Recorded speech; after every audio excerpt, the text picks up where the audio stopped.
The oscillating emotions and journey of the audience ever since the marketing snippets of Bholaa have dropped are the range of emotions that can best describe a toxic relationship. Its red flags are evident. Upon first meeting, you get excited for the thrills that it presents, you become hopeful of something new and unpredictable, and as soon as one spends more time and pays attention to the finer details, one limits their expectations and distances themselves. So has been the case for me regarding Bholaa's announcements, its teaser dropping, and the final releases of the trailer and songs. Of skepticism yet hopefulness despite being a remake of the exhilarating Kaithi. All because of the technical prowess and potential of Ajay Devgn, the director, who is not intending to create a scene-to-scene remake, or at least I thought so. The film focuses on Bholaa, played by Ajay Devgn, who is released from jail after serving a 10-year sentence, with the sole purpose now, with this new lease of life, to unite with his daughter that he has never met. Due to unforeseen circumstances, he has handed over a mission by IPS Diana Joseph, played by Tabu, to transport several policemen who have been drugged and are in dire need of medical assistance. The bounty on the heads of the policemen who have carried out a massive drug bust leads to several gang members making sure that the truck driven by Bholaa doesn't reach its desired destination. The exhilarating journey and the conflict that arises, leading to several action set pieces, forms what is essentially Ajay Devgn's rendition of Kaithi.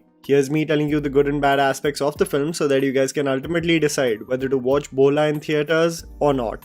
Cinematography and production design. The technical prowess of Ajay Devgn, the director, just cannot be discounted. While there are several problems like most Ajay Devgn films with the writing, specifically the screenplay of the film, you know when you're stepping in for an Ajay Devgn directorial venture, it's going to be technically strong. I feared that the movie would be extremely CGI heavy with its backdrops and setting where it would take away from actually feeling like it's set in UP, but that's far from the truth. The cinematography by Asim Bajaj, capturing the initial portions of UP with Tabu's chase sequence, Bholaa's origin story, the several action sequences captured across the journey, and especially the portrayal of Varanasi across the edge of the river as the festivities and puja commence, is a sight to marvel at on the big screen. This especially stands out in the penultimate action set piece as the Shiva statue becomes the backdrop and Ajay warrior mode annihilates everyone. Halt in the screenplay and jarring item song. One of the strongest qualities of a film like Kaithi is the inference to Dilly's origin story is simply through a tale told by him, and one assumes the visuals of what may have transpired.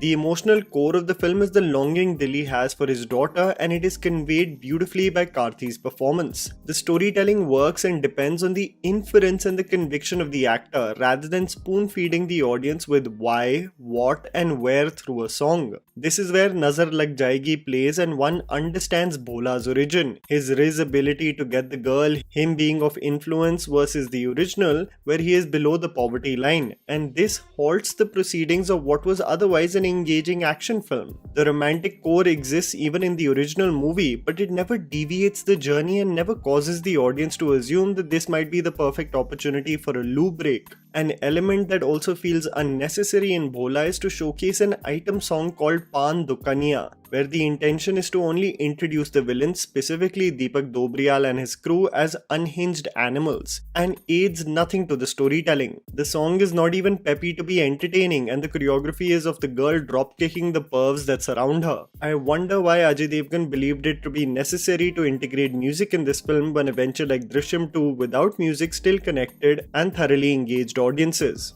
Mixed bag with action. The only unique quality of this film as compared to Kaithi is its execution of action along the journey to the hospital and the fact that the biryani is now replaced with tandoori chicken.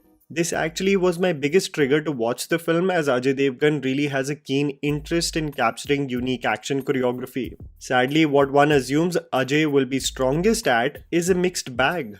Some of the action lands really well, but some of it is choppy and incoherent to say the least. For example, the introduction of Tabu in a fast-paced chase sequence is brilliantly captured, but the much talked about bikes chasing the truck is not only poorly executed but edited so haphazardly that it barely leaves any impact.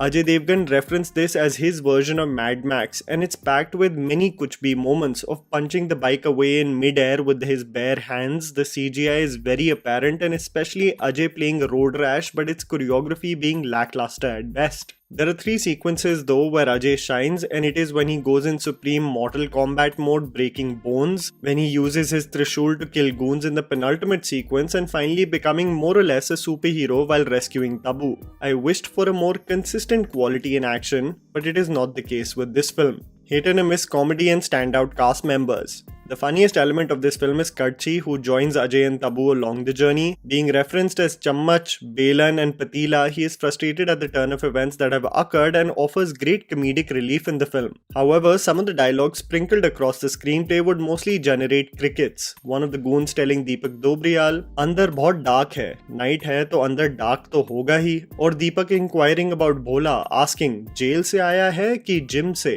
Sanjay Mishra also has his naturally funny moments, but I've come to the conclusion that he can leave a mark no matter in what film he features in. Tabu is formidable in her role, really shining at points of physical combat, but I felt was mostly in autopilot mode, just mouthing her dialogues rather than being fully invested in the characters around her. Ajay's attempt was to showcase his villains as batshit crazy, and Vineet Kumar as Nithari and Deepak Dobriyal as Ashu were standouts. Dobriyal, especially as the unhinged coke fiend, has several intimidating moments. In my personal opinion, however, I prefer the portrayal done by Arjun Das. That was far more scary than this one.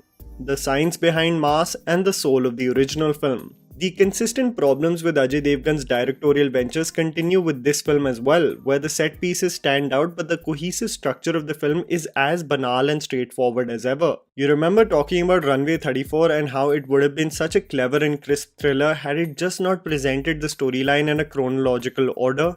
Bholaa also drags along a similar path of expected beats where one who is privy to the original source material will find nothing particularly original or inventive other than the demonic ways in which the villains are styled. And one more important point, Ajay Devgn as Bholaa is presented as this larger than life unbeatable force to be reckoned with. He is stoic to the point of barely even breaking down when met with the memory of his lover and child he has not met. But Kaithi, on the other hand, was always the underdog and broke down several times.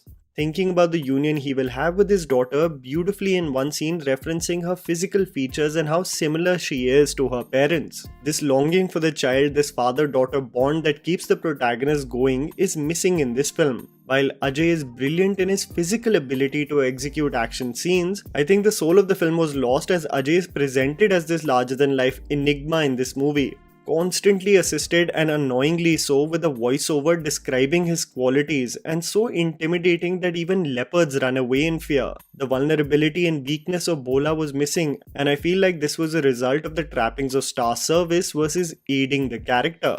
There is a science to elevating a character and still making it human with complexities, and I think Lokesh has mastered that with ventures like Kaithi and Vikram. The lackluster score in Bholaa by Ravi Basroor with some rudimentary staging and editing in parts which should have immediately generated hooting and cheering otherwise becomes a huge drawback for this film. Bholaa, like most Ajay Devgn directorial ventures, is technically adept but routine in its screenplay. One can only enjoy or be engaged with this film if they haven't seen Kaithi. Despite some good performances and interesting ideas, it's not a knockout at all, like its original source material. And that was the video, guys. Write it down in the comments below what you thought about Bholaa. Please don't forget to follow me on Instagram, the handle's right in front of you. Follow me at JammyPants4. Also, please support us by smashing the like button and subscribing to our channel for weekly content ahead. Thank you for watching.